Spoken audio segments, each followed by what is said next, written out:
Rickshaw चालक मोहम्मद आसिफની માનવતા બની મિસાલ।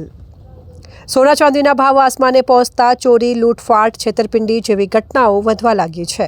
તેવા સમયે હળાહળ કળિયુગના સમયમાં આજે અમે આપની મુલાકાત કરાવીશું એક એવા સામાન્ય યુવાન સાથે કે જેણે લાખો રૂપિયાના દાગીના મૂળ માલિકને પરત કરી ઈમાનદારીની અભૂતપૂર્વ મિસાલ રજૂ કરી છે। જુઓ આ રિપોર્ટમાં। આપની સ્ક્રીન પર એસપીના હાથે પ્રશંસાપત્ર સ્વીકાર કરી રહેલા આ યુવાનને જરા ધ્યાનથી જુઓ। આ યુવાને સાચા અર્થમાં રૂપિયા કરતાં માનવતા શ્રેષ્ઠ છે તે સાબિત કરી દીધું છે। પાલનપુરમાં રિક્ષા ચલાવી પરિવારનું ગુજરાન ચલાવતા યુવકે પોતાની રિક્ષામાં લાખો રૂપિયાના સોના ચાંદીના દાગીના ભરેલી બેગ ભૂલી જનાર પેસેન્જરને બનાસકાંઠા પોલીસની મદદથી શોધી વગર કોઈ લાલચે લાખો રૂપિયાના દાગીનાની બેગ મૂળ માલિકને હસતા મોઢે સોંપી દીધી। મોહમ્મદ આસિફની આ બેમિસાલ ઈમાનદારી માટે જિલ્લા પોલીસ વડાએ તેને સન્માનપત્ર આપી સન્માનિત કર્યા તો દાગીનાના મૂળ માલિક ધર્મેશભાઈએ પણ મોહમ્મદની માનવતાને દિલ ખોલીને બિરદાવી।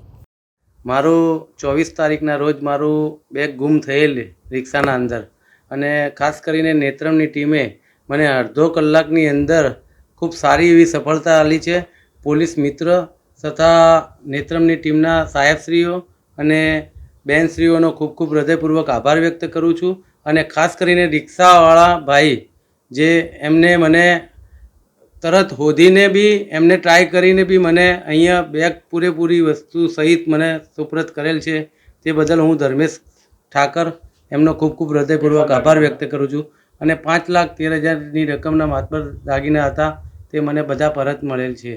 પાલનપુરના દિલ્હી ગેટ વિસ્તારમાં રહેતા ધર્મેશ કુમાર શંભુ પ્રસાદ ઠાકર 24 ઓક્ટોબર 2025ના રોજ પરિવારજનો સાથે દિવાળી મનાવવા પોતાના વતન સિદ્ધપુર જવા નીકળ્યા હતા। તેઓ દિલ્હી ગેટથી મોહમ્મદ આસિફની રિક્ષામાં બેસી પાલનપુર હાઈવે પર આવેલ અરોમા સર્કલ ખાતે ઉતર્યા હતા, પરંતુ ધર્મેશભાઈ રિક્ષામાંથી ઉતરતા સમયે પોતાની સાથે રહેલી લાખો રૂપિયાના સોના ચાંદીના દાગીના ભરેલ બેગ રિક્ષામાં જ ભૂલી ગયા અને ખાનગી વાનમાં બેસી સિદ્ધપુર જવા રવાના થઈ ગયા, પરંતુ રસ્તામાં જ તેઓને બેગ ખોવાઈ જવાનું યાદ આવતા તેઓએ તાત્કાલિક બનાસકાંઠા પોલીસનો સંપર્ક કર્યો।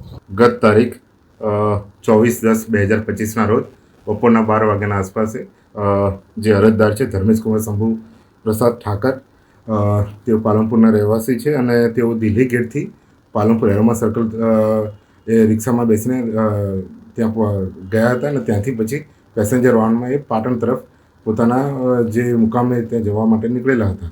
આ દરમિયાન તેઓ રિક્ષામાં પોતાનું સોના ચાંદીના દાગીના જે 5,13,000નો મુદ્દામાલ જે હતો એ રિક્ષામાં ભૂલી ગયેલા હતા। જે મુદ્દામાલ જે ભૂલી ગયા હતા એ બાબતે તેઓએ અમારી જે બનાસકાંઠાની નેત્રમ ટીમ છે એમાં પીએસઆઈ કેડી રાજપૂત અને ટીમનો સંપર્ક કરવામાં આવ્યો હતો। આ ટીમ દ્વારા ગણતરીના કલાકોમાં આ રિક્ષાનું સીસીટીવી કેમેરા અને અંતર્ગત એનું જે સઘન જે ચેકિંગ હતું એ દરમિયાન ચેકિંગ દરમિયાન એ આઈડેન્ટિફાઈ કરવામાં આવ્યું હતું અને આ જે રિક્ષા ચાલક છે એનો સંપર્ક કરવામાં આવ્યો હતો। રિક્ષા ચાલકે પોતાની પ્રમાણિકતાથી તરત આ બાબતે આ વિગત જણાવેલી કે આ મુદ્દામાલ એમની પાસે આ રિક્ષામાં રહી ગયેલો છે, જે પાછળ પડ્યો છે અને તરત પછી એમણે નેત્રમની ટીમને સુપરત કર્યો હતો। નેત્રમની ટીમ દ્વારા જે આજે આ મુદ્દામાલ હતો એ માનનીય જિલ્લા પોલીસ વડા શ્રી પ્રશાંત સુબે સાહેબના હસ્તે જે અરજદાર છે એમને આજે પરત કરવામાં આવ્યો હતો। આજે જે આખું જે કામગીરી છે એમાં અમે ગુજરાત સરકારનો ખૂબ આભાર વ્યક્ત કરીએ છીએ કે ગુજરાત સરકાર દ્વારા જે આ નેત્રમ કેમેરા જે આખા પાલનપુર શહેરમાં લગાવવામાં આવ્યા છે એ તમામ જેટલા બી રાહબરી છે જે મુસાફરો જે મુસાફરી કરી રહ્યા છે એમને જે મુદ્દામાલ બાબતે કે બીજા કોઈ એમની અનેક કિંમતી વસ્તુઓ ખોવાઈ ગઈ હોય તો તરત અમારી નેત્રમ ટીમ બનાસકાંઠા પોલીસનો બી સંપર્ક કરે અને અમે તત્પર છીએ કે તમામ જે પાલનપુર રહેવાસીઓ છે, બનાસકાંઠા રહેવાસીઓ છે એની સુરક્ષા જળવાઈ રહે। બીજું અમે તમામ નાગરિકોને એ પણ અપીલ કરીએ છીએ કે આ દિવાળીનો સમયગાળો છે, અત્યારે તહેવારનો સમયગાળો છે, તો આવો કિંમતી મુદ્દામાલ હોય તો એ પોતાના સાથે આવો કિંમતી મુદ્દામાલ સાચવીને રાખે, જેથી કોઈ આ તો ભૂલી ગયેલા હતા અને મળી ગયું છે તો કોઈ લેભાગુ તત્વોનો લાભ ન લઈ લે એ માટે પણ સર્વે જે જાગૃત નાગરિકો છે એ પોતાના તરફે બી તકેદારી રાખે એવી બનાસકાંઠા પોલીસ તમને વિનંતી કરે છે અને અપીલ કરે છે। મોહમ્મદ આસિફ પણ પેસેન્જરને હાઈવે ઉતારી આગળ વધ્યો ત્યારે અન્ય પેસેન્જર બેસાડતી વખતે તેને આ બેગ જોવા મળી। બનાસકાંઠા પોલીસે નેત્રમ કેમેરાની મદદથી ધર્મેશભાઈ રિક્ષામાં જ બેગ ભૂલી ગયા હોવાની ખાતરી કરી। તે જ સમયે રિક્ષા ચાલક મોહમ્મદ આસિફે રૂપિયા 5.13 લાખના સોના ચાંદીના દાગીના ભરેલ બેગ પોલીસને સોંપી અને પોલીસે મૂળ માલિક ધર્મેશભાઈ સાથે બેગની ખાતરી કરી આ બેગ મૂળ માલિક ધર્મેશભાઈને પરત કરી। મારું નામ મોહમ્મદ આસિફ ઇલિયાસભાઈ કુરેશી છે।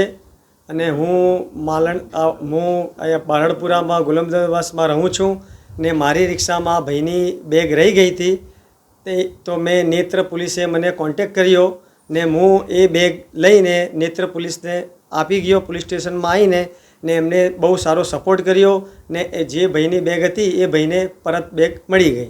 કહેવાય છે કે વ્યક્તિએ ધર્મ કે નામથી નહીં પણ કર્મથી મહાન બને છે. રિક્ષા ચલાવી માંડ પેટીયું રડનાર યુવાને આજે લાખો રૂપિયાના દાગીના ભરેલી બેગ મૂળ માલિકને સોંપી સાચા અર્થમાં માનવતા મહેકાવી છે.